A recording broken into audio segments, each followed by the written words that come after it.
আল্লাহ কোরআন দিয়ে জানিয়ে দেয় আমি আল্লাহ তোমাদের মধ্যে থেকে তোমাদেরকে একটা নবী দিলাম, একটা রাসূল দিলাম, একটা পয়গম্বর দিলাম। সে নবীর কর্মকাণ্ডটা কি হবে, অ্যাক্টিভিটিসটা কি হবে, টার্গেটটা কি হবে, অ্যাম্বিশনটা কি হবে, সে নবী তোমাদের সামনে কোরআনের আয়াতগুলোকে তেলাওয়াত করে শুনিয়ে দিবে, ওয়াল হিকমা হিকমতের শিক্ষা দিবে, ওয়া ইউযাক্কিহিম তোমাদের অন্তরটাকে পরিষ্কার করবে, পরিচ্ছন্ন করবে, রিফ্রেশ করবে, চকচকে ঝকঝকে একটা দিন আল্লাহ পাক তোমাদেরকে দিয়ে দিবে। গীবত মুক্ত, পরচর্চা মুক্ত, পরনিন্দা মুক্ত, হিংসা মুক্ত, লোভ মুক্ত, হাসাদ মুক্ত একটা অন্তর তোমাদেরকে দেওয়া হবে এবং কিতাবের জ্ঞানটা তোমাদেরকে দিবে। ওয়া ইন কানু মিন কাবলু লাফি দালালিম মুবিন এমন একটা সময় তোমাদেরকে রাসূল দিলাম, পয়গম্বর দিলাম, সেই সময়টা প্রকাশ্য পথভ্রষ্টতার সময়।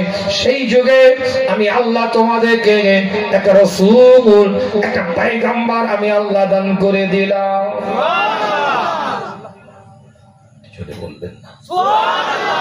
তাহলে প্রথম আয়াতের দ্বারা কি বুঝলেন? যে আমার আলোচনার প্রথম আয়াত উপদেশ দিতে হবে, এটাই উত্তম পন্থা।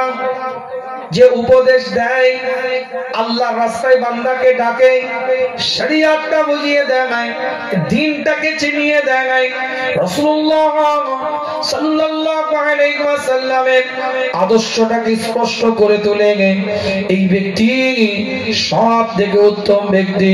পরের ইবারত দ্বারা আয়াত দিয়ে বুঝিয়েছি আপনাদেরকে যে মুমিনদের জন্য উপদেশটা উপকারে আসে। আবার আয়াত দিয়ে বোঝালাম রাসূলুল্লাহ সাল্লাল্লাহু আলাইহি ওয়াসাল্লাম পৃথিবীর মধ্যে কোরআন থেকে উপদেশ দেওয়ার জন্য, উম্মতে মুহাম্মাদীর জন্য, আলামিনের জন্য রাসূল হয়ে দুনিয়াতে এসেছে। ইনসাফের শিক্ষা দিবে, বিচারের শিক্ষা দিবে, সঠিক ন্যায়পরায়ণতার শিক্ষা দিবে, জীবনের আদর্শটাকে তৈরি করে তুলবে, ফুটিয়ে তুলবে। কিতাবটা খুলে দেখেন উপদেশের শিক্ষা কিভাবে নিতে হয়। না মাঠে আলোচনা আপনাদের খিদমতে নয়, হাদিস বলছি কোন চটি কিতাবে গল্প নয়। উপদেশ দেওয়ার হুকুম দেওয়া হয়েছে, উপদেশ দেওয়ার নির্দেশ দেওয়া হয়েছে, উপদেশ দেওয়ার মেসেজটাকে ড্রপ করার কথা বলা হয়েছে, কিন্তু উপদেশটা গ্রহণ কিভাবে করতে হয় কিতাবটা খুলে দেখেন পরিষ্কার করে লেখা আছে। হযরত ওমর ইবনে খাত্তাব রাদিয়াল্লাহু তাআলা আনহু পরিষ্কার করে তিনি কোরআন তেলাওয়াত করছে, তিনি হাদিসের বার্তা দিচ্ছে, রাসূলুল্লাহর হাদিসগুলোকে শোনাচ্ছে, রাসূলুল্লাহর হাদিসগুলোকে এলান করছে, মেসেজটা দিচ্ছে। আল্লাহর নবীর পক্ষ থেকে হাদিসের মেসেজ দেওয়া হচ্ছে। ওমর ইবনে খাত্তাব রাদিয়াল্লাহু তাআলা পরিবারকে মেসেজ দিচ্ছে। রাসূলুল্লাহ সাল্লাল্লাহু আলাইহি ওয়াসাল্লামের হাদিস বলছে ওমর ইবনে খাত্তাবের সন্তান ওই পরিবারের অংশ ওখানে বসে আছে। রাসূলুল্লাহর হাদিস যখন বলছে ওমর ইবনে খাত্তাবের সন্তানের চেহারাটা দেখে মনে হয়েছে যতটা মনোযোগের সাথে, যতটা অ্যাটেনশনের সাথে, যতটা অ্যাক্টিভ সক্রিয়ভাবে এই কোরআনের আয়াত রাসূলুল্লাহ সাল্লাল্লাহু আলাইহি ওয়াসাল্লামের হাদিসগুলোকে শোনার দরকার, আমার সন্তান ততটা মনোযোগ দিয়ে শুনছে না, ততটা অ্যাক্টিভ নয়, ততটা সক্রিয় নয়, ততটা মনোযোগী নয়। সঙ্গে সঙ্গে উলাঙ্গার তলোয়ারটা বের করেছে, হাতের ইশারা করে উলাঙ্গার তলোয়ার বের করে বলে আজ আমি এখানে রাসূলুল্লাহর হাদিস বলছি, আজ আমি এখানে মুস্তাফার হাদিস শোনাচ্ছি, আজ এখানে আমি সরকারে কায়নাত মদিনার দুলাল ইমামুল মুরসালিন ইমামুল হুদা ইমামুল কিবলাতাইন হাবিব লবিব তাবিবের হাদিস বলছি, তুই আগার মাগার করছিস, তুই অন্য মনস্ক অবস্থায় আছিস, যা এখান থেকে বেরিয়ে যা। 3 দিন ঘরের মধ্যে ঢুকতে দেয় না। হযরত ওমর ইবনে খাত্তাব রাদিয়াল্লাহু তাআলা আনহু সন্তান সিদ্দিক আকবর রাদিয়াল্লাহু তাআলা আনহুর কাছে গিয়েছে, একটু চলে আব্বাকে একটু বোঝাবেন, আব্বা আমাকে ঘর থেকে বের করে দিয়েছে, অপরাধটা কি? আমি রাসূলুল্লাহর হাদিস বলছিলেন তিনি, আমি শুনছিলাম, কিন্তু আব্বার মনে হয়েছে আমার শোনার মধ্যে কমতি রয়ে গিয়েছে, অন্য মনস্ক ভাব আছে, এটা আব্বার মনে হয়েছে।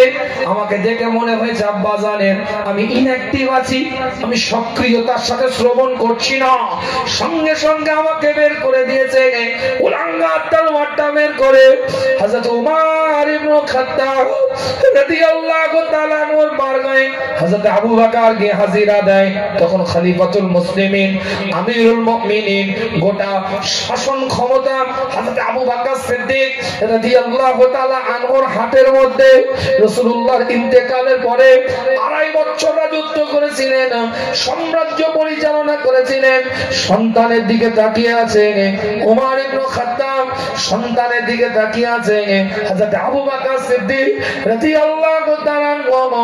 ওমর ইবনে খাত্তাবের দিকে তাকিয়ে বলে, ছেড়ে দে না ভাই, কি হয়েছে, এত রাগ কেন?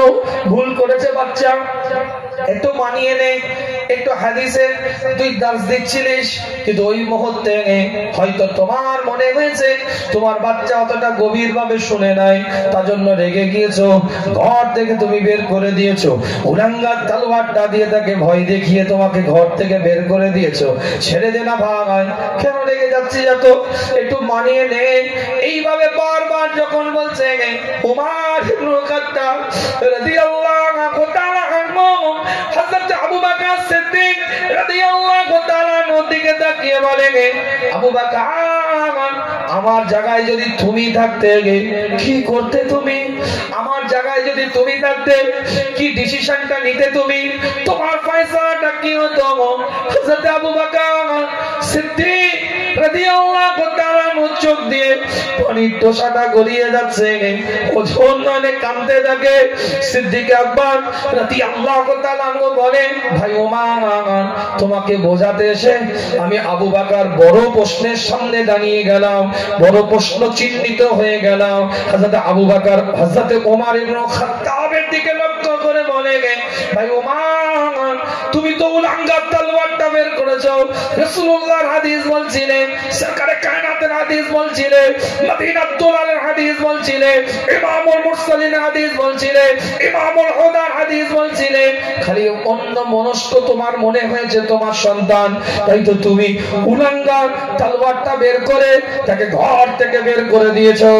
কিন্তু আমি আবু বকর যদি তোমার জায়গায় থাকতাম, ওই উলাঙ্গা তলোয়ারটা বের করে তার ধর থেকে গর্দানটাকে আলাদা করে দিতাম।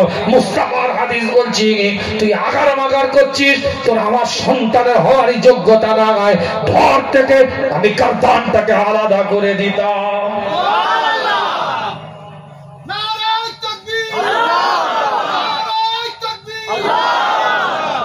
আজ এখানে জলসা চলছে, আজ এখানে নাসিহত চলছে, আজ এখানে উপদেশমূলক কথা হচ্ছে, কোরআনের আয়াত দিয়ে দলিল দিয়েছি আমি। সূরাতুল ফুসসিলাত থেকে 33 নম্বরের দলিল দিয়েছি, 51 নম্বর সূরা 55 নম্বর আয়াত থেকে দলিল দিয়েছি। মুমিনদের উপকারে আসবে উত্তম ওই ব্যক্তি যে ব্যক্তি বান্দাকে আল্লাহর রাস্তায় আহ্বান করে। আজ এখানে কোরআনের কথা চলছে, আজ এখানে শরিয়াতের কথা চলছে, আজ এখানে ইসলামের কথা চলছে, আজ এখানে আল্লাহ রাসূলের কথা চলছে। কেউ বলতে পারবে না এটা নাট্যমঞ্চ, কেউ বলতে পারবে না এটা চিয়ার লিডার্সদের ড্যান্স করার জায়গা, কেউ বলতে পারবে না এটা নোংরামি খারাপ জঘন্য জায়গা। সবাইকে বলতে হবে এক বাক্যে, জান্নাতের টুকরা, জান্নাতের টুকরা, জান্নাতের টুকরা।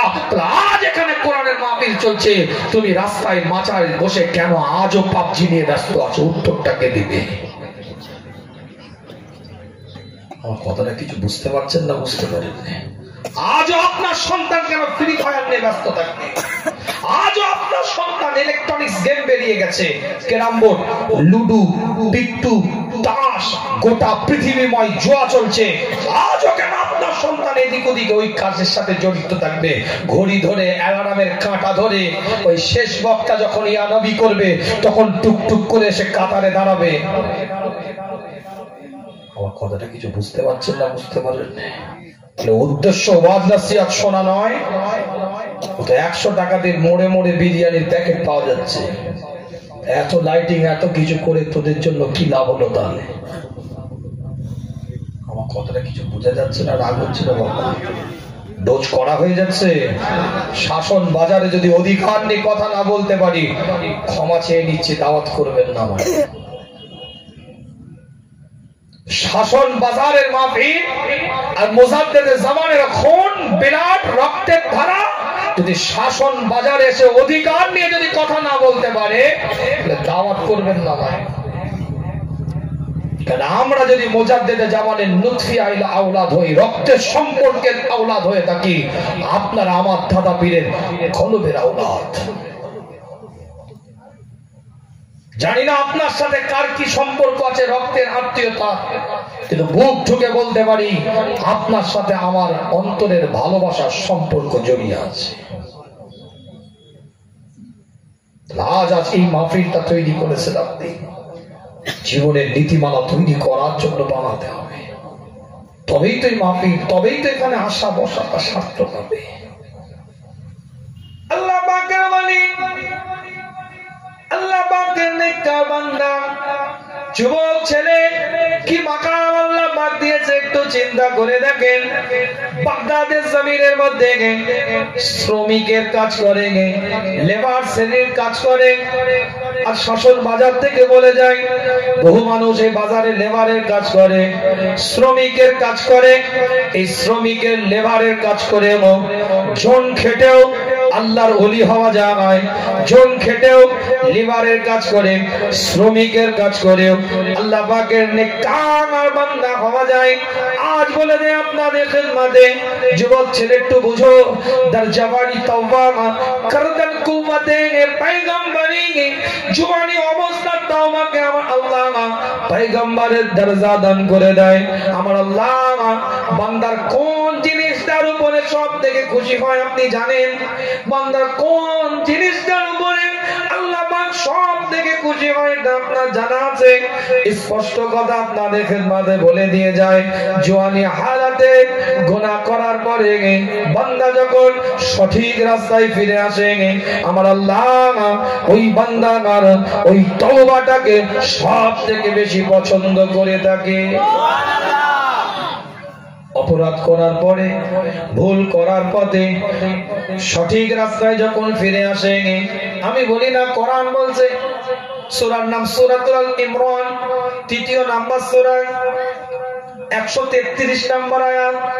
আল্লাহ কোরআন দিয়ে জানিয়ে দেয়, ওয়াসারিউ ইলা মাগফিরাতিম মির রাব্বিকুম ওয়া জান্নাতিন আরদুহাস সামাওয়াতি ওয়াল আরদু উইদ্দাত লিল মুত্তাকিন। আল্লাহ কোরআন দিয়ে জানিয়ে দেয়, তোমরা আল্লাহর ক্ষমার দিকে ছুটতে থাকো। ওয়াসারিউ ইলা মাগফিরাতিম মির রাব্বিকুম, আল্লাহর ক্ষমার দিকে তোমরা ছুটতে থাকো, রবের ক্ষমার রাস্তায় তোমরা দৌড়াতে থাকো। আল্লাহ পাক তোমাদেরকে ক্ষমা করবে, আল্লাহ পাক তোমাদেরকে মাফ করবে। শুধু ক্ষমা করবে এটা নয়, আমার আল্লাহ, আমার মাওলা, আমার পরওয়ারদিগার বেনিয়াজ তোমাদের জন্য একটা জান্নাত আমার আল্লাহ পাক বরাদ্দ করে দিবে।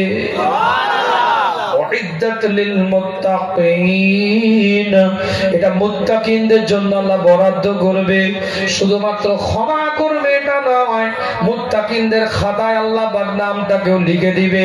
এই সেই জায়গা যেটা ক্ষমার জায়গা, এই সেই স্থান যেটা ক্ষমার স্থান, এই সেই প্ল্যাটফর্ম যে প্ল্যাটফর্মে দাঁড়িয়ে জীবনটাকে ইউটার্ন দেওয়া যায়, জীবনের মোড়টাকে ঘোরানো যায়। বদকার মানুষ নেককার হবে, নেককার মানুষ আলা মাকাম পেয়ে যাবে, মর্যাদাওয়ালা হয়ে যাবে। শুধু তাই নয়, একটা আয়াতের দলিলে যাব, ছোট্ট করে বলে দিয়ে যায়, বাগদাদের জমিনে শ্রমিক ব্যক্তিত্ব জন খাটে, মেহনত করে, মেহনতি মানুষ শ্রমিক মানুষ এক জায়গায় থাকে। অনেকে আমরা কলকাতায় যাই, দেখতে পাই কোন একটা জায়গায় ছুতোর মিস্ত্রি দাঁড়িয়ে আছে, সকালবেলায় যার ছুতোর মিস্ত্রি দরকার হয় সেটাকে নিয়ে যায়। রাজমিস্ত্রি খুন্তি নিয়ে, হাতুড়ি নিয়ে, ছেনি নিয়ে দাঁড়িয়ে আছে, যার দরকার হয় ছেনিওয়ালা, হাতুড়িওয়ালা, আপনার কি বলে ওই খুন্তিওয়ালা, কড়াওয়ালা রাজমিস্ত্রিকে নিয়ে যায়। কাঠ মিস্ত্রি দাঁড়িয়ে আছে, ছুতোর মিস্ত্রি দাঁড়িয়ে আছে, প্লাম্বার দাঁড়িয়ে, প্লাম্বার মানে হচ্ছে পাইপের যে কাজ করে, এই মিস্ত্রি দাঁড়িয়ে আছে, তাকে নিয়ে যাওয়া হয়। তাদের বুকে ওই রকম কিছু মানুষ কিছু জায়গায় দাঁড়িয়ে থাকে, শ্রমিকের কাজ করে। সেখানে গিয়েছে একজন অর্থশালী ব্যক্তিত্ব, সবাইকে দাম করছে। একদিন কাজ করবে ক টাকা নিবে, একটা রোজ তোমাদের কত, একদিন জন খাটার জন্য তুমি কত টাকা নিবে, একদিনের শ্রমিক তোমাদের পারিশ্রমিকটা কত আমাকে বলো। সবাই বলে আমাকে 4 দিরহাম দিতে হবে। একজন যুবক ছেলে, তরতাজা যুবক ছেলে এসে বলে আপনার আমি সব কাজ করে দেব, কিন্তু আমাকে 3 দিরহাম আপনি দিবেন, কিন্তু শর্ত দুটো। একটা, আমি কোনো আপনার প্রশ্নের জবাব দেব না, আর মসজিদে আজান হলে আমি আপনার কোনো কর্মে লিপ্ত হব না, আল্লাহর কাজের জন্য মসজিদে সিজদায় লুটিয়ে যাব। কি বলছে বুঝতে হবে। সবাই বলছে আমাকে 4 দিরহাম দিতে হবে, এ বান্দা বলছে আমি 3 দিরহামে আপনার সব কাজ করে দেবো, শর্ত দুটো, কোন প্রশ্নের উত্তর দেবো না। আর মসজিদে যখন বান্দাকে আল্লাহ ডাকবে হাইয়া আলাস সালাহ, টুকটুক করে আমি মসজিদে যাব, আমাকে কেউ আটকাতে পারবে না কোনো কাজের জন্য। আর আপনি দোকান খুলে বসে জোহরের নামাজ কাজা করছেন, যেন বড় একটা বিজনেসে আপনার যেন লাভ হয়ে যায়, কপাল ফাটা হলে যা হয়। কিছু মনে করবেন না, বাস্তব কথা প্রথমেই বলে দিয়েছি যে আমি একটু অধিকার নিয়ে কথা বলবো, শুনতে হবে। আপনি ভেবে বসে আছেন আমি এই সময় আসরের নামাজ পড়তে গেলে খদ্দের চলে যাবে, তোমার কপালে খারাপই আছে। লেনেওয়ালার মালিক কে?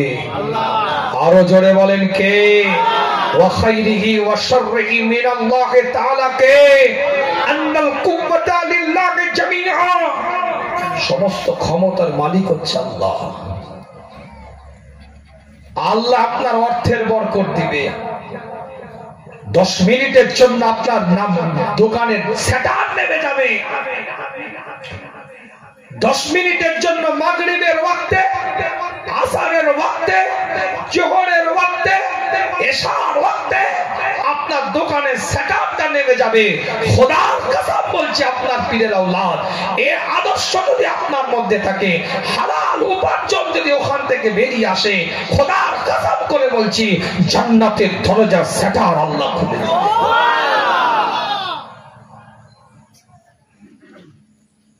চ্যালেঞ্জ করে বলে যাচ্ছে বাজারের মাহফিলে, ওপেন অন রেকর্ড কথা বলছি একদম।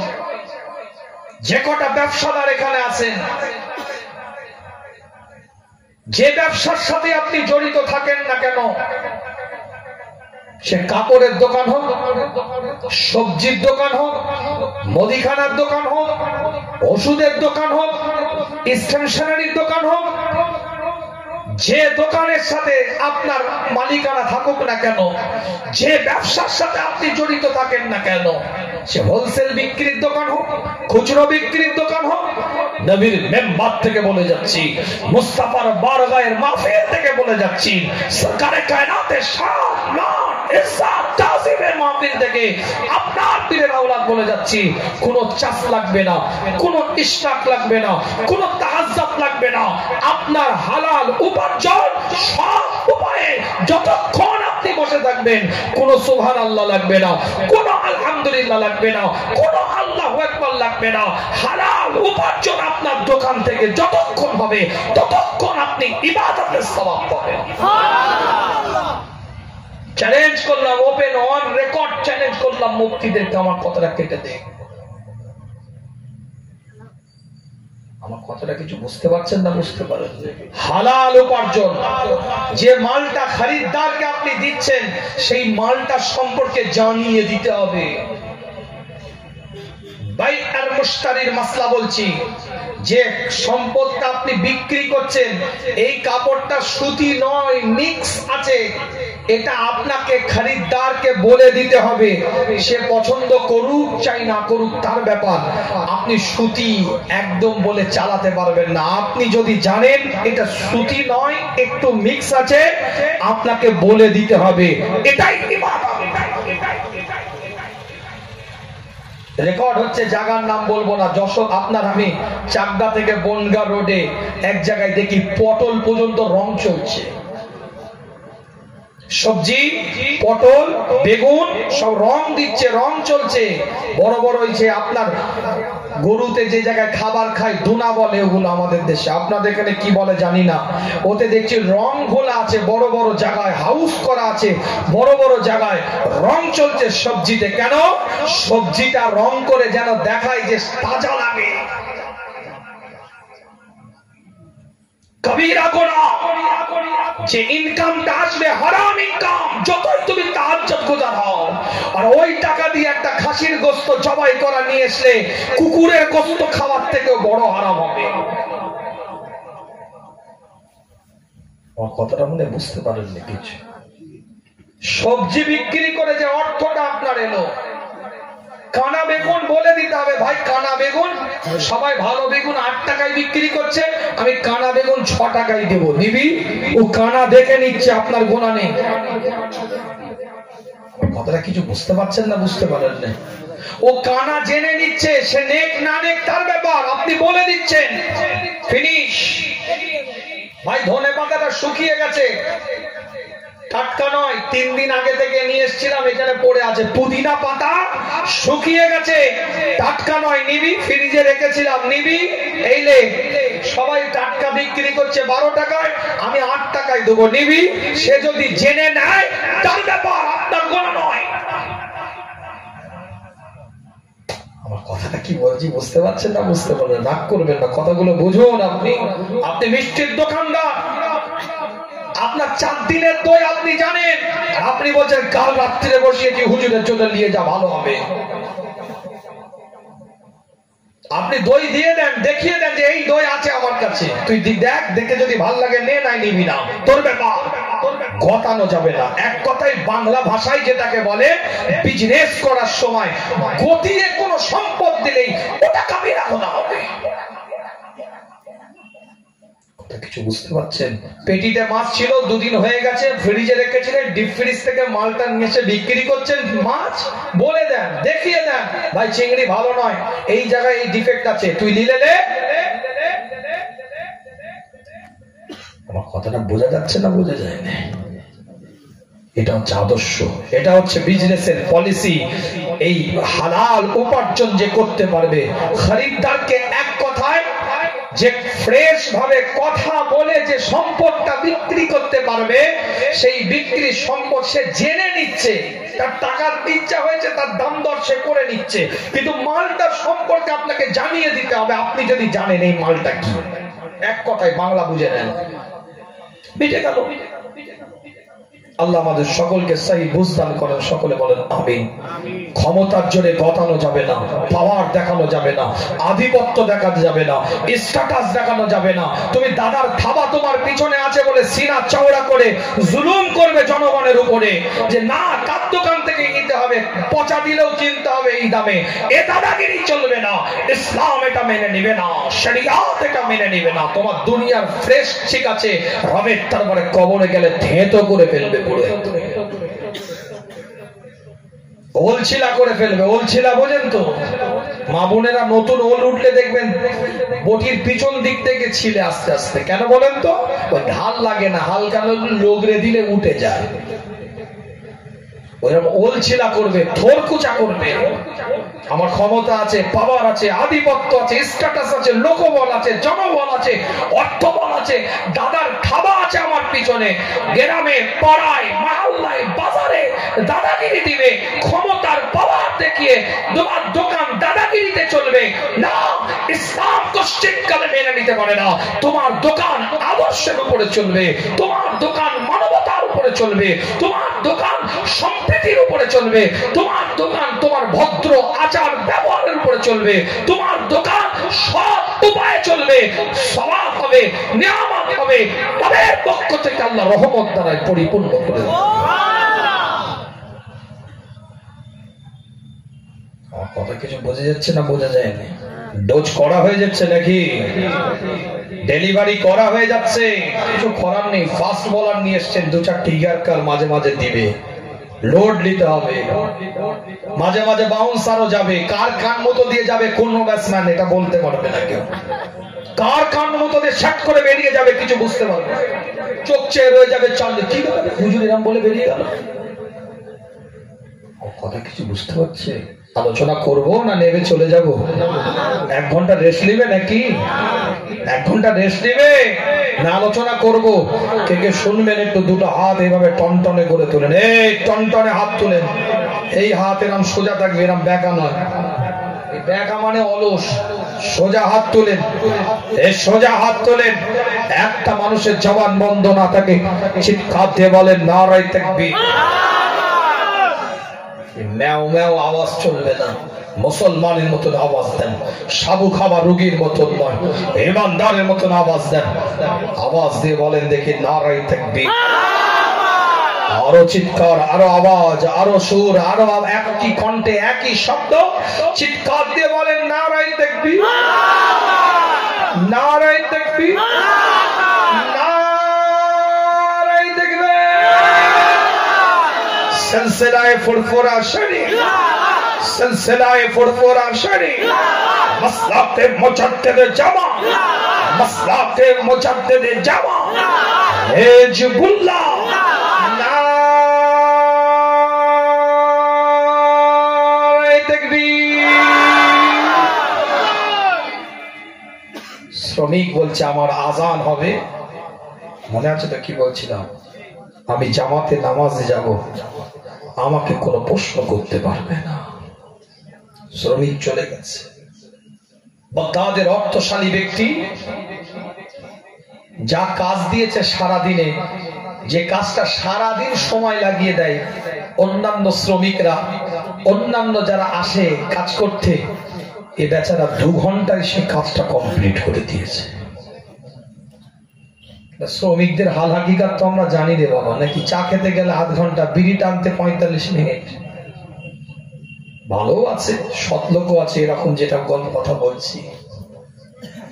কিতাবটা খুলে দেখেন, বানমাটি আলোচনা আপনাদের খিদমতে না হয়, দলিল কেন্দ্রিক দুটো কথা আপনাদের খিদমতে বলে দিয়ে যায়। শরিয়তটা বোঝার চেষ্টা করেন, দ্বীনের নীতিটাকে বোঝার চেষ্টা করেন, ইসলামের ধারাটাকে নেওয়ার চেষ্টা করেন। এক একটা আয়াতে দলিল দিয়েছি আপনাদের খিদমতে। এই রাস্তায়, এই জায়গায় আপনাকে আমাকে আসতে হবে। বাজার কেন্দ্রিক মাহফিল, তো একটু বলে দিয়ে যায় আপনাদের খিদমতে। শ্রমিক 2 ঘন্টায় সব কাজ কমপ্লিট করে ফেলেছে, আযান দিচ্ছে, আযান দেওয়ার সঙ্গে সঙ্গে নামাজের প্রস্তুতি নিচ্ছে। যে মালিক তাকে নিয়ে গিয়েছে, তার সন্তান বলে এখন কোথায় আপনি যাচ্ছেন? সন্তানের দিকে লক্ষ্য করে বলে তোমার পিতার সাথে আমার কথা হয়ে গিয়েছে, আযান হলে আমি 1 সেকেন্ড কারোর জন্য অপেক্ষা করব না। আমার রব আমাকে ডাকে, সে রবের জন্য আমি রবের দরবারে সিজদাতে মাথাটাকে লুটিয়ে দেব। শ্রমিক বান্দা চিন্তা করে দেখেন, আজ আপনি আমি শ্রমিক হয়ে চিন্তা করি আমার দ্বারা একটু জুম্মার নামাজ পড়া সম্ভব নয়, এত কাজ। কথা ঠিক না? বিরাট নাকি আপনার দায়িত্ব?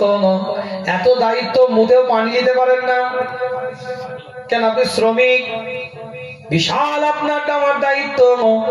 যে দাঁড়ানো থেকে বসতে পারেন না কেন? আপনি শ্রমিক, কাজকর্ম করে খাই, হুজুর কি করব? তাহলে মুতেও পানি দিতে পারে না, এত দায়িত্ব। বসেও পেশাব করতে পারে না, এত দায়িত্ব। কিন্তু ওই খৈনি মোলার সময় 30 মিনিট ধরে লগড়াচ্ছে, তখন আর দায়িত্বের কথা মনে পড়ে থাকে না। 4 মিনিট 5 মিনিট ধরে গুটকার প্যাকেটে, তেরিঙ্গা বিমল সিগনেচারের প্যাকেটে ছিঁড়ে চিবাত সময় কোন রকম টাইমের কথা মনে থাকে না। 5 ওয়াক্ত নামাজের কথা বললেই তখন বলবে এখন কি করে পড়বো এত কাজের মধ্যে। শ্রমিক ইবাদত করে নিয়েছে, জিকির করে নিয়েছে, ফিকির করে নিয়েছে, মুরাকাবা করে নিয়েছে, মুশাহিদা করে নিয়েছে, তাজকিয়া নফস করে নিয়েছে। শ্রমিক বান্দা আল্লাহর ইবাদত করে টুকটুক করে যখন এসেছে, পরিবারের পক্ষ থেকে বলা হয়েছে আপনি খানা খান, আপনার খানার ব্যবস্থা করা হচ্ছে, আপনি খাবার খেয়ে নিন, দুপুরের খানাটা আপনি খেয়ে নিন। শ্রমিক আওয়াজ দিয়ে বলে আমি নফল রোজা রেখেছি, আমি খানা খাবো না। টুকটুক করে সে নিজ বাড়ির দিকে চলে যায়। পরের দিন বাগদাদের শহরে বাজারে টাউনে ওই জায়গায় ওই মালিক আবার গিয়ে হাজির হয়ে গিয়েছে, অর্থশালী ব্যক্তিত্ব। সেই ব্যক্তি কোথায়? যে ব্যক্তির কাছে আমি কালকে নিয়ে গিয়েছিলাম, যাকে 3 দিরহাম দিয়ে আমার সব কাজ খুব সুন্দরভাবে করেছিল, আমার সব কথা সে মান্যতা দিয়েছিল, সেই ব্যক্তিটা কোথায়? সমস্ত শ্রমিকরা আওয়াজ দিয়ে বলতে থাকে সে ব্যক্তি এখানে থাকে না, সপ্তাহে একদিন শুধুমাত্র সে এসে কাজ করে, একদিনে তার 3 দিরহাম হয়ে যায়, সারা সপ্তাহ চলে যায়, আবার পরের দিনে এই দিনে কালকের দিনে আবার এখানে আসবে। একটা দিন সে শ্রমিকের কাজ করে, নিজে গায়ে গতর খেটে সে শ্রমিকের কাজ করতে থাকে, আর সারা সপ্তাহ আল্লাহর দরবারে সিজদায় রবের দরবারে লুটিয়ে পড়ে থাকে। ঠিক নির্দিষ্ট দিনে আবার ওই ব্যক্তি হাজির বাগদাদের শহরে। শ্রমিকরা ওখানে বসে আছে, কাজ করতে যাবে, কর্ম করতে যাবে, জন খাটবে, পরিশ্রম করবে, পারিশ্রমিক পাবে। কাতারে কাতারে শ্রমিকরা ওখানে বসে আছে। আল্লাহ পাকের বান্দা, নেক বান্দা, সালেহ বান্দা খোঁজে ওই ব্যক্তিত্ব হাজির হয়ে যায়। জিজ্ঞাসা করে আজকে তো ওই ব্যক্তিটা আসার দিন ছিল, সপ্তাহে যে একদিন আসে, কষ্ট করে মেহনত করে পরিশ্রম করে পারিশ্রমিকের জন্য, সেই ব্যক্তিকে আজ আসে নাই। শ্রমিকরা বলল সে বেচারা বিমারে আছে, অসুস্থতার মধ্যে পড়ে আছে, আপনি একটু যান, একটু গিয়ে আপনি জিজ্ঞাসা করে যে কোথায় সে বসবাস করে। ওই বাগদাদের কবরস্থানের পিছনে একটা ঝুপড়িতে সে থাকে, কবরস্থানের পিছনে তার একটা ঝুপড়ি আছে, ওখানে সে বসবাস করতে থাকে। ওই অর্থশালী ব্যক্তিত্ব দরজার কাছে গিয়ে আওয়াজ দিয়েছে, যুবক ছেলে শ্রমিক মেহনত করে, আস্তে আস্তে দরজাটা খুলেছে, দরজা খুলে লক্ষ্য করে দেখে খুব জ্বর, থরথর করে কাঁপছে। শ্রমিকটা বলতে থাকে আপনি একটু বসে, আপনার সাথে কিছু কথা আছে, এই অর্থটা আপনি নিন। শ্রমিক নিজে অর্থ দিচ্ছে ওই ব্যক্তিকে, কিছু অর্থ হাতের মধ্যে তুলে দিয়েছে, আর একটা হীরের আংটি তুলে দিয়ে বলে আজ রাত্রিরে আমি মারা যাব, আমি আর বাঁচবো না, আজ রাত্রিরে আমি মারা যাব। এই অর্থটা দিয়ে আপনি আমার কাফন কিনবেন, আমার দাফনটা আপনি করে দিবেন, আমার প্রত্যেকটা কাজ আপনি অর্থগুলো দিয়ে করবেন। আর এই হীরের আংটিটাকে আমার দাফনের পরে, আমার কবরস্থ হওয়ার পরে বাদশাহ হারুন আর রশিদের হাতের মধ্যে গিয়ে তুলে দিবেন।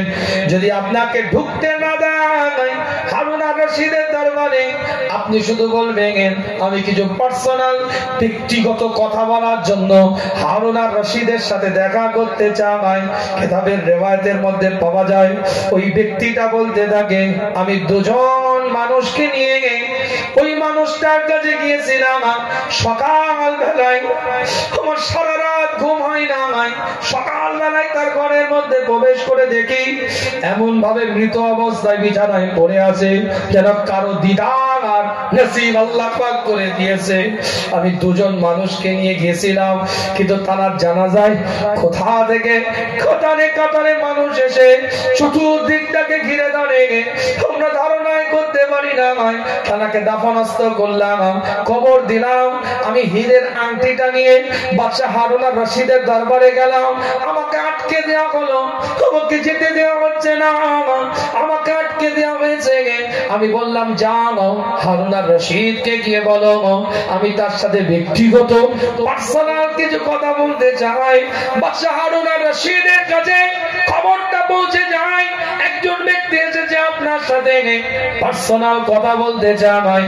বাদশাহ হারুন আর রশিদ সাক্ষাৎ করেছে। অর্থশালী বাগদাদের মানুষ হাতের আংটিটা হারুন আর রশিদের হাতে তুলে দিয়েছে। আওয়াজ দিয়ে হারুন আর রশিদ বলতে থাকে এই আংটিটা যার, সে কোথায়? বলে সে তো গতকাল রাত্রিরে মারা গেছে। হারুন আর রশিদ কাঁদতে আরম্ভ করে দিয়েছে, কবরটা কোথায় তার? চলো আমাকে নিয়ে চলো। বলে বাগদাদের শহরে তার কবর দেওয়া হয়েছে। হারুন আর রশিদকে ওখানে নিয়ে যাওয়া হয়। হারুন আর রশিদ কবরের পাশে অঝোর নয়নে রোনাজারি করে, চোখ দিয়ে পানির টোটাটা গড়িয়ে যাচ্ছে। হারুন আর রশিদের দিকে লক্ষ্য করে বাগদাদের অর্থশালী মানুষটা বলতে থাকে, কিছু তো বলেন যে মানুষটা মারা গিয়ে কবরের মধ্যে শুয়ে আছে সেও কিছু বলল না, শুধু আংটিটা দিতে বলল। আজ আপনি আংটি পাওয়ার পরে আমার এই ব্যক্তির কবরের কাছে যে রোনাজারি করছেন, কি ব্যাপার? কিছু তো আপনি বলেন। আপনি রাষ্ট্রনায়ক, আপনি রাষ্ট্রপ্রধান, আপনি সাম্রাজ্য পরিচালনা করেন, আপনি কেন কবরের পাশে কাঁদছেন? বাদশাহ হারুন আর রশিদ চোখ দিয়ে পানির টোসা গড়িয়ে যায়, আওয়াজ দিয়ে বলে এই কবরের মধ্যে যে শুয়ে আছে, যে তোমাকে আংটিটা দিয়েছে, যার তুমি দাফন করেছো, যার জানাজা তুমি করিয়েছো, ওই ব্যক্তিটা অন্য কেউ নয়, আমি হারুন আর রশিদের সন্তান ছিল ওই মানুষটা।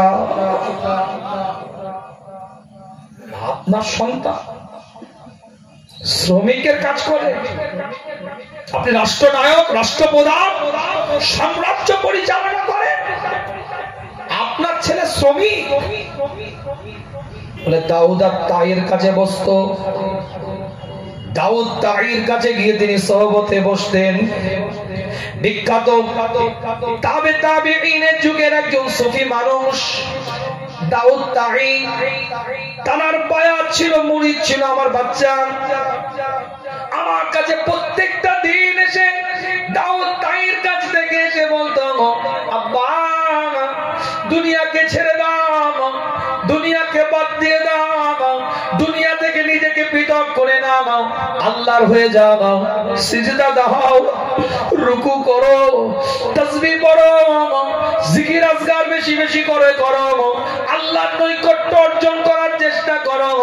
মাকে গিয়ে বলতো, সুবাইদা বেগমকে গিয়ে বলতো, ইবাদতের মধ্যে লিপ্ত থাকো মা, এই সাম্রাজ্যের কোনো দাম নাই, এই সাম্রাজ্যের কোনো লাভ হবে না। দাউদ তাইব সহবতে গিয়ে এমন আলা মাকাম আল্লাহ পাক দিয়ে দিয়েছিল, আমরা যখন তার কথা নিতাম না, গ্রাহ্য করতাম না, সে আমাদেরকে ছেড়ে দিয়ে চলে যাওয়া, নিজের মতন কাজ করত, আল্লাহর ইবাদতের মধ্যে নিয়োগ রাখতো নিজেকে। আর খালি মাত্র একটা হীরের আংটি তার কাছে রয়ে গিয়েছিল। মৃত্যুর আগেও আমার বাচ্চাটা এই হীরের আংটিটা আমার হাতের মধ্যে তুলে দিয়েছে। হারুন আর রশিদের চোখ দিয়ে পানির টোসা গড়িয়ে যাচ্ছে, আওয়াজ দিয়ে চিৎকার দিয়ে বলতে থাকে, এটা আমার সন্তান নয়, এই কবরের মধ্যে যে শুয়ে আছে এটা আমার পীর, এটা আমার মুর্শিদ, আল্লাহ পাক তাকে আলা মাকাম দিয়েছে। আমি তার বাপ হয়ে তার হাতে বায়াত হতে চেয়েছিলাম, কিন্তু আজও পর্যন্ত আমার নসিবে হলো না, আমি তাকে ধরাও দিল না। এটা আমার সন্তান নয়, এটা আমার পীর, এটা আমার মুর্শিদ আজকে কবরের মধ্যে শুয়ে আছে। জীবন তো তারা তৈরি করেছে। রাষ্ট্রনায়কের বাচ্চা, রাষ্ট্রপ্রধানের বাচ্চা, সাম্রাজ্য পরিচালনা করে, রাষ্ট্রীয়ভাবে প্রধান দায়িত্বশীল, তার সন্তান হেদায়েত আল্লাহ নসিব করেছে, মাকাম আল্লাহ দিয়ে দিয়েছে, মর্যাদা আল্লাহ দিয়ে দিয়েছে। আর আমাদের যুগের তো নেতার বাচ্চাদের, ছেলেদের নেতার থেকে বড় বড় ডায়লগ বেশি। ধরাকে সরা মনে করছে। কথা ঠিক বলছি? বাঁশের থেকে কঞ্চি বড়। নেতৃত্ব দেওয়াটা অপরাধ নয়, সৎ নেতা হওয়াটা, যোগ্য মানুষ হওয়াটা এটা জরুরি। নেতৃত্বকে অপব্যবহার করাটা অপরাধ। ক্ষমতা পাওয়াটা অপরাধ নয়, ক্ষমতা পাওয়াটা সম্মান, ইজ্জত, এটা তার সম্মান। ক্ষমতা তার আছে, এটা তার সম্মান। ক্ষমতাকে অপব্যবহার করাটা এটা অপরাধ। কথা বোঝাতে পারছি না? বোঝাতে পারি? ক্ষমতা পাওয়াটা অপরাধ নয়, ক্ষমতা পাওয়াটা তার সম্মান। দায়িত্ব পাওয়াটা অপরাধ নয়, দায়িত্ব পাওয়াটা তার সম্মান। কিন্তু দায়িত্ব পেয়ে, ক্ষমতা পেয়ে সেটাকে অপব্যবহার করাটা অপরাধ। কথা ঠিক বলছি না ভুল বলছি? আমার কথাটা কি ভুল হয়ে যাচ্ছে নাকি? ডলি ডোজ কি করা হয়ে যাচ্ছে? পাওয়ার বেশি দিয়ে দিচ্ছি?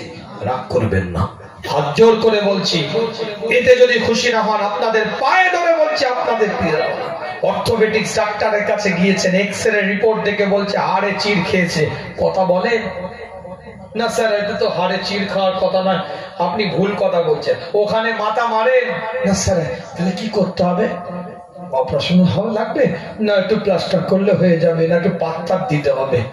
জানেন না? জানেন না? এইভাবে নিউরোলজিস্ট ডিপার্টমেন্টে গেছেন, এমআরআই রিপোর্ট দেখে বলছে বাবু এটা তো তোমার নার্ভটাকে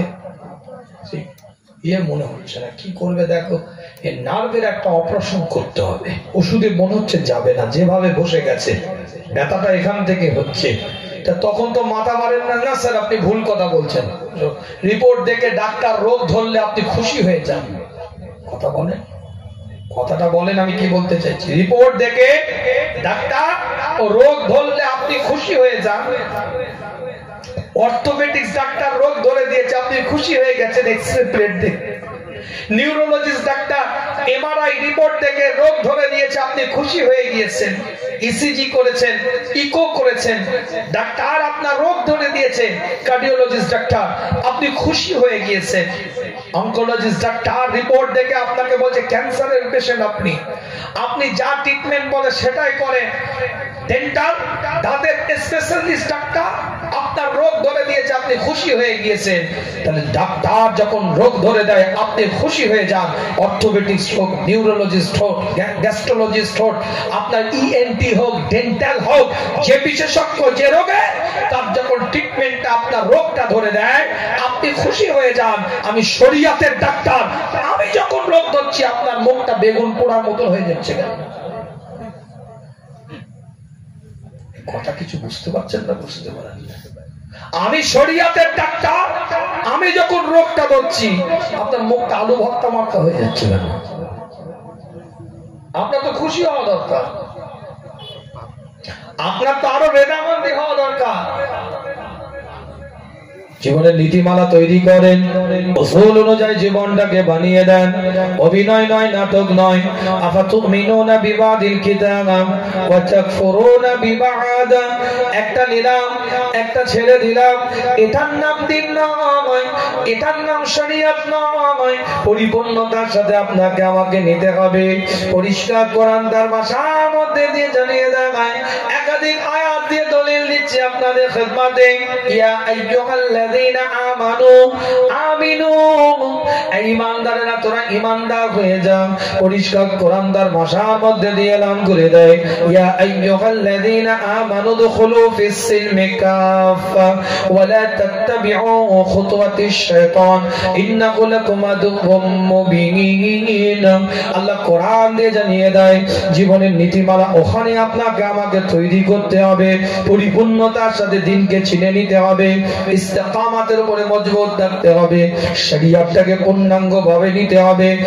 এক একটা মাকাম আল্লাহ পাক আপনাকে আমাকে আপনাকে দান করে দিবে। কিতাবটা খুলে দেখেন, পরিষ্কার করে লেখা আছে আল্লাহর নবী নবী মুহাম্মদুর রাসূলুল্লাহ সাল্লাল্লাহু আলাইহি ওয়াসাল্লামের সাহাবা, আল্লাহর রাসূলের একজন সাহাবা, স্ত্রীর সাথে কথোপকথন হচ্ছে, দীর্ঘদিন কাজ করে কিন্তু কোনো অর্থ ইনকাম তেমন ভাবে করতে পারে না, দীর্ঘদিন বিভিন্ন কাজের সাথে জড়িত করার নিজেকে চেষ্টা করে কিন্তু যথাযথ কর্মের সাথে নিজেকে জড়িয়ে নিয়ে কিছু ইনকাম অর্থ আয় কিছু করতে পারে না। স্ত্রী আওয়াজ দিয়ে বলে ফেলেছে, রাসূলুল্লাহ সাল্লাল্লাহু আলাইহি ওয়াসাল্লামের সাহাবার দিকে লক্ষ্য করে আওয়াজ দিয়ে চিৎকার দিয়ে বলে ফেলেছে, আজ যদি আপনি কিছু ঘরে খাবার না নিয়ে আসেন, ভোকা বাচ্চাগুলোকে কি খেতে দেব, ভোকা বাচ্চাগুলোকে কি খাবার দেব, আজ যদি আপনি কিছু ঘরের মধ্যে খাবার না এনে আনতে পারেন তাহলে আমি কিন্তু বাচ্চাগুলোকে নিয়ে মায়ের বাড়িতে চলে যাব, আর আমি আপনার কাছে থাকতে পারবো না। রাসূলুল্লাহ সাল্লাল্লাহু আলাইহি ওয়াসাল্লামের সাহাবা রাস্তার উপরে বেরিয়ে পড়েছে, চতুর্দিকে ঘুরতে আরম্ভ করে দেয়, কোথায় খাদ্য পায়, কোন জায়গায় গিয়ে কাজ করি, বিভিন্ন জায়গায় যাওয়ার পরে কোনো কর্ম পায় না, কোনো কাজ পায় না, কোনো কর্মের সাথে নিজেকে জড়াতে পারে না, কোনো কিছু পরিশ্রম করে তার পারিশ্রমিকটা নিয়ে যে বাড়িতে যাবে এরকম কোনো পরিবেশ তৈরি করতে পারে না। জোহরের ওয়াক্ত হয়ে গিয়েছে, সারাদিন কেটে যাচ্ছে, আস্তে আস্তে চিন্তা করে কোনো লাভ না, আল্লাহর ইবাদত করি, আল্লাহর বান্দেগি করি। ওই অবস্থায় উত্তপ্ত বালির মধ্যে জোহর থেকে আসর পর্যন্ত নফল নামাজ আদায় করেছে, 1 ঘন্টা 1.5 ঘন্টা নফল ইবাদতের মধ্যে নিজেকে নিয়োগ রেখে দিয়েছে। জোহর থেকে আসর পর্যন্ত নফল ইবাদত করার পরে টুকটুক করে আস্তে আস্তে বাড়ির দিকে রওনা দিয়েছে।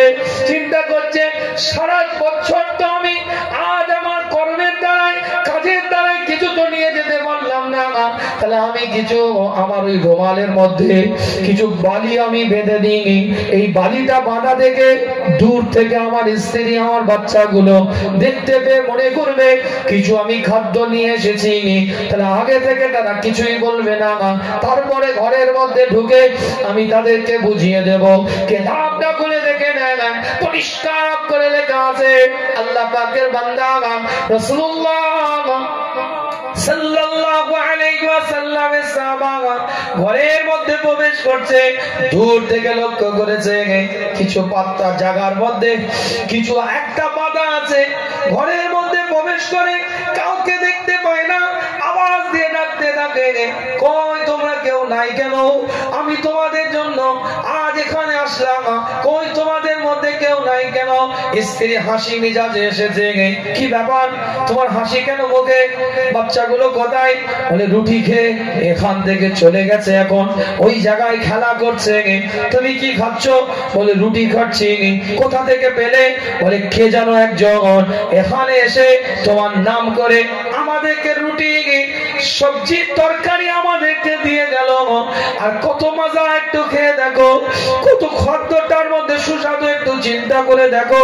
কিতাবের রিওয়ায়াতের মধ্যে পাওয়া যায় রাসূলুল্লাহ সাল্লাল্লাহু আলাইহি ওয়াসাল্লামের সাহাবারা অঝরনায় কাঁদতে শুরু করে দেয়, আল্লাহ মাওলা পরওয়ারদিগার বেনিয়ামত খোদা, তোমার সিজদাতে নিজেকে লুটিয়ে দিয়েছিলাম, কাজ পাই নাই, কর্ম পাই নাই, কাজ যে করব, মেহনত করে যে কিছু ইনকাম করে নিয়ে এসে পরিবারের জন্য যে কিছু দেব, আল্লাহ সে সুযোগ তো আমার হয় না। আল্লাহ তোমার কর্মে নিজেকে নিয়োগ করে নিয়েছিলাম, ইবাদতের মাধ্যম দিয়ে, জিকিরের মাধ্যম দিয়ে, শুকরের মাধ্যম দিয়ে, সিজদার মাধ্যম দিয়ে, রুকুর মাধ্যম দিয়ে তোমার ইবাদতের মধ্যে নিজেকে নিয়োগ করে নিয়েছিলাম। আল্লাহ তোমার দরবারে লাখো কোটি শুকরিয়া, তুমি আমার ইবাদতকে খুশি করে নিয়ে তুমি আজ আমাকে পারিশ্রমিক হিসাবে দুনিয়াতে খাবারটা পাঠিয়ে দিয়েছো। কিতাবের রিওয়ায়াতের মধ্যে পাওয়া যায় যে একটা জায়গায় পুটলি করে, অর্থাৎ ওই রুমালের মধ্যে কিছু বালি নিয়ে এসেছিল, যে বালিটা দেখে দূর থেকে মনে করবে কিছু না কিছু খাবার নিয়ে আসছে, পরে বাড়িতে এসে সামলে দিয়ে দিবে, এই ভাবনা এই চিন্তা নিয়ে যে বালিটা সঙ্গে করে ওই রাসূলুল্লাহ সাল্লাল্লাহু আলাইহি ওয়াসাল্লামের সাহাবা নিয়ে এসেছিল, ওই বালিটাকে যখন এনে খুলেছে আমার আল্লাহর পক্ষ থেকে ওই বালিটাকে আমার আল্লাহ শুধু বালি নয়, ওই বালিটাকে আমার আল্লাহ ওই পুটলির মধ্যে ওই রুমালের ভিতরে আমার আল্লাহ পাক হীরাতে পরিণত করে দিয়েছে।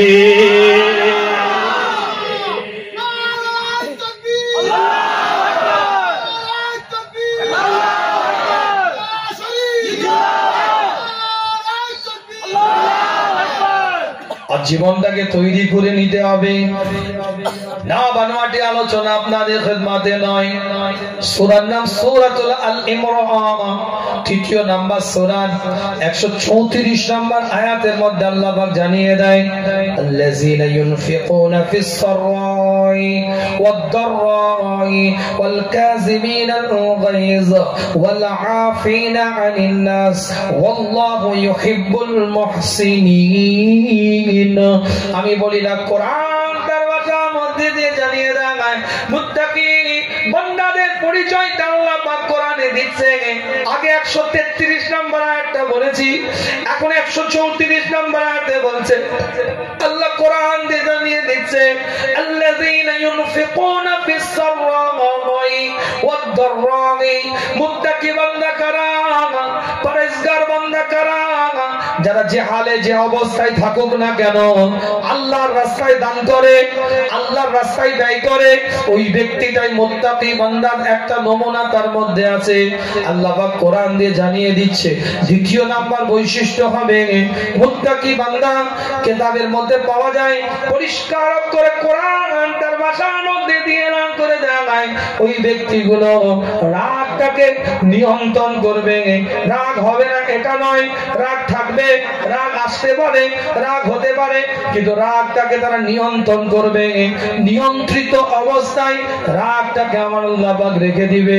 কিতাবটার মধ্যে পরিষ্কার করে কোরআন বলছে, আল্লাহ পাক কোরআন দিয়ে জানিয়ে দেয় ওয়াল কাযিমিনাল গায়জ, তারা রাগটাকে নিয়ন্ত্রণ করবে, রেগে যাবে না এটা নয়, রাগ আসবে কিন্তু প্রকাশের ক্ষেত্রে নিয়ন্ত্রিত করতে থাকবে। ওয়াল আফিনা আনিন নাস, কোরআন জানিয়ে দেয় তৃতীয় নম্বর বৈশিষ্ট্য হবে তারা মানুষকে ক্ষমা করবে, বদলা নেওয়ার মানসিকতা নিয়ে ঘুরবে না, বদলা নেওয়ার চিন্তা নিয়ে ঘুরবে না, বদলা নেওয়ার মানসিকতা নিয়ে ঘুরবে না। ওয়াল আফিনা আনিন নাস, মানুষকে ক্ষমা করবে। আল্লাহু ইউহিব্বুল মুহসিনিন, আর আমার আল্লাহ, আমার মাওলা, আমার পরওয়ারদিগার বেনিয়াজ ওই ব্যক্তিগুলোকে, সৎ কর্মশীল মানুষদেরকে আমার আল্লাহ পাক মহব্বত করে থাকেন। জোরে বলবেন সুবহানাল্লাহ, আর একটু চিৎকার দিয়ে বলা তো। তাহলে তিনটে বৈশিষ্ট্য কি? 133 নম্বর আয়াতে আপনি কি বুঝলেন একটু বুঝতে হবে আলোচনা, তাহলে সব বেকার হয়ে যাবে যে কি হুজুর ওয়াজ করলো। খুব ভালো করে একটু বুঝিয়ে দিয়ে যায়, ওয়াসারিউ ইলা মাগফিরাতিম মির রাব্বিকুম। 133 নম্বর আয়াতে আল্লাহ বলছে ওয়াসারিউ ইলা মাগফিরাতিম মির রাব্বিকুম। আল্লাহ পাক কোরআন দিয়ে জানিয়ে দেয় যে তোমরা ওই রাস্তায় ছোট যেই রাস্তায় আল্লাহর পক্ষ থেকে ক্ষমা আছে, ওয়া জান্নাতিন আরদুহাস সামাওয়াতি ওয়াল আরদু। আল্লাহ পাক কোরআন দিয়ে জানিয়ে দেয় পরিষ্কার করে সেই তাদের জন্য আমার আল্লাহ পাক শুধু ক্ষমা নয় জান্নাতটাও রেখে দিয়েছে, উইদ্দাত লিল মুত্তাকিন, যেটা মুত্তাকিনদের জন্য বরাদ্দ হয়ে গেল। এই মুত্তাকি কারা? তাদের মধ্যে তিনটে বৈশিষ্ট্য থাকবে। এক নাম্বার, ডানের হাতটা উন্মুক্ত থাকবে। দ্বিতীয় নাম্বার, রাগটাকে নিয়ন্ত্রণ করবে। তৃতীয় নাম্বার, ওয়াল আফিনা আনিন নাস, আমার আল্লাহ, আমার মাওলা জানিয়ে দিচ্ছে মানুষকে ক্ষমা করবে। আর আমার আল্লাহ আল্লাহু ইউহিব্বুল মুহসিনিন, সৎ কর্ম কর্মশীল ব্যক্তিদেরকে আল্লাহ পাক মহাব্বত করে থাকেন, ভালোবেসে থাকেন। এখান থেকে পয়েন্ট আনতে চেয়েছিলাম আপনাদের খেদমতে। প্রথমে যে আলোচনা করেছিলাম সূরাতুল ফুসিলাত থেকে, যে আল্লাহ পাকের দরবারে যারা আহ্বান করে এটা সৎ কর্মশীল ব্যক্তিদের। আজ আপনাদেরকে এখানে সৎ কর্মশীল মানুষের পরিচয় দিলেন আল্লাহ পাক ভালোবাসবে।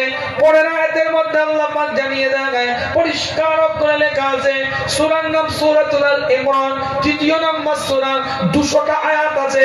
135 নম্বর আয়াতের মধ্যে আল্লাহ পাক জানিয়ে দেয়, আল্লাযীনা ইযা ফাআলু ফাহিশাতা আও যালামু আনফুসাহুম যাকারুল্লাহ ফাস্তাগফিরু লিযুনুবিহিম ওয়া মান ইয়াগফিরুয যুনুবা ইল্লাল্লাহ আলাম ইউসিররু আলা মা ফাআলু ওয়া হুম ইয়ালামুন। আমি বলি না, কোরআন জানিয়ে দেয়, পরিষ্কার করে কোরআন তার ভাষার মধ্যে দিয়ে করে দিচ্ছে, আল্লাযীনা ইযা ফাআলু ফাহিশাতা, তোমাদের মধ্যে যদি কেউ খারাপ কাজ করে, জঘন্য কাজ করে, বাজে কাজ করে, নোংরা কাজ যদি করে থাকে, আমার শুধু দায়িত্ব রোগ ধরে দেওয়া নয়, রোগের ট্রিটমেন্টটা করে দেওয়া আমার দায়িত্ব আছে, প্রেসক্রিপশনটাও দিতে হবে। প্রেসক্রিপশন দিচ্ছে বাবা, আল্লাযীনা ইযা ফাআলু ফাহিশাতা, আল্লাহ কোরআন দিয়ে জানিয়ে দেয়, তোমাদের মধ্যে যদি কেউ খারাপ কাজ করে, অপরাধ করে, জঘন্য কাজ করে, নোংরা কাজ করে, আল্লাহ কোরআন দিয়ে জানিয়ে দিচ্ছে, পরিষ্কার কোরআন তার ভাষার মধ্যে দিয়ে এলান করে দিচ্ছে, আও যালামু আনফুসাহুম, এই নফসের উপরে যদি অত্যাচার করে, আও যালামু আনফুসাহুম, যদি নফসের উপরে অত্যাচার করে, সেই মুহূর্তে ওই বান্দাগুলো কি করবে? খারাপ বান্দাগুলোর জন্য আল্লাহ বলছে, বাজে বান্দাগুলোর জন্য আল্লাহ বলছে, আও যালামু আনফুসাহুম, যদি নফসের উপরে অত্যাচার করে, এই অবস্থায় যদি তারা কি করবে? কোরআন তার ভাষার মধ্যে দিয়ে জানিয়ে দেয়, যাকারুল্লাহ, আল্লাহ কোরআন দিয়ে বলছে, তারা আমাকে স্মরণ করবে, তারা আমাকে ডাকবে। কেন ডাকবে? কিসের জন্য ডাকবে? আল্লাহ সেটাও পরিষ্কার করে দিচ্ছে, ফাস্তাগফিরু লিযুনুবিহিম, নিজেদের গুনাহ থেকে বাঁচার জন্য আমি আল্লাহ আমাকে ডাকতে থাকবে। সুবহানাল্লাহ, জোরে বলে সুবহানাল্লাহ, আর একটু জোরে বলে সুবহানাল্লাহ, চিৎকার দিয়ে বলা যাবে না?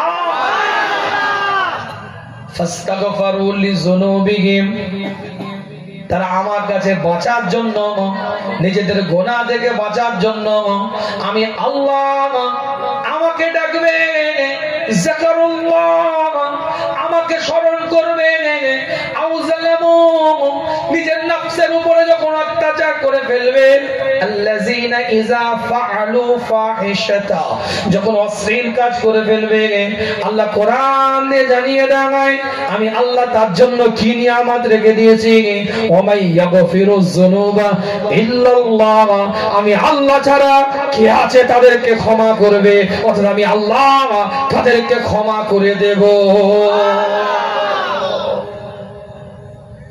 মনে ঘাবড়াবার কিছু নাই, দুটো গোনা যদি না থাকে আল্লাহ ক্ষমা করবে। একটা হচ্ছে শিরকের গুনাহ, অংশীদার করে নেওয়ার এর সাথে এই রকম গুনাহ, আর দ্বিতীয় বান্দার হক নষ্ট করে নেওয়ার গুনাহ। কথা বুঝতে পারছে? আর ওদিকে বেশি যাব না, ডোজ করা হয়ে যাবে। বান্দার হক নষ্ট করার গুনাহ থেকে বাঁচার জন্য উপায়টা বলে দিয়ে যায়। অপরাধের কথা বলবো না, যার হক নষ্ট করেছি তার কাছে ক্ষমা চাইতে হবে। বুঝতে পারছেন না? এগ্রিমেন্ট পেপারে লেখা হচ্ছে 11 মাসের চুক্তি, দোকান কত স্কয়ার ফিট দিবে? 225, মেপে দেখা যাচ্ছে 210।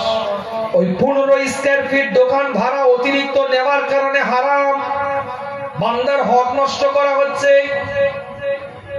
আমার কথা কিছু বুঝতে পারছেন না? বুঝতে পারেন? এই হকটা বাঁচাতে গেলে হয় তোমাকে ভাড়া থেকে কাটান দিতে হবে, ফেরত দিতে হবে, আর না হলে তার কাছ থেকে ক্ষমা চেয়ে নিতে হবে। ভাই তোকে 225 স্কয়ার ফিট দোকান দেবো বলে আমি ভাড়া 4000 টাকা বলেছিলাম, কিন্তু সেখানে আমি 210 স্কয়ার ফিট দিয়েছি, তুই আমাকে ক্ষমা করে দে, আর না হলে ভাড়াতে 3800 টাকা দে। কথা কিছু বুঝতে পারছেন না? বুঝতে পারেন না? এই 15 স্কয়ার ফিট আমরা এমনি হড়কে দিই। কথা ঠিক বলছি না ভো? এমনি হড়কে দিয়ে টপকে দিই। বান্দার হক নষ্ট করার গুনাহ আর আল্লাহর সাথে অংশীদার সাব্যস্ত করার গুনাহ, এই দুটো গুনাহ যদি না থাকে আমল নামায় আল্লাহর দরবারে যে অবস্থায় যে হালাতে আপনি তওবা করবেন, আমি বলিনি, কোরআন বলছে ওই অবস্থায় আল্লাহ আপনাকে মাফ করে দিবে। সুবহানাল্লাহ। তো মুশকিল তো অন্য জায়গায়। কত সুন্দর আল্লাহ কোরআনে বলে দিলেন, দেখেন কি সুন্দরভাবে বান্দাকে উপস্থাপন করে দিলেন। আজ আমরা নিতে পারলাম না তুবু ইলাল্লাহ তাওবাতান নাসুহা, সত্যকারের জীবনটাকে তৈরি করতে পারলাম না। ইতিটাম্ব আলোচনা একটু ফাস্ট কথাগুলো বলে দিয়ে যাই। এই জায়গায় কেন আসলাম, কেন বসলাম? আল্লাহ রাস্তায় দাওয়াত দিয়েছে, এই জায়গায় দাওয়াতের আহ্বানে আপনি বসে গেলেন। আজ একটার পর একটা পয়েন্টের উপরে আলোচনাতে আপনাদের খেদমতে কিতাবটা খুলে দেখেন, পরিষ্কার করে আল্লাহ নবী মুহাম্মদুর রাসূলুল্লাহ সাল্লাল্লাহু আলাইহি ওয়াসাল্লাম সাহাবা, আল্লাহ রাসূলের সাহাবা হযরত ওমর ইবনে খাত্তাব রাদিয়াল্লাহু তাআলা আনহু, একটা বুড়ি মা ঘরের মধ্যে প্রবেশ করেছে।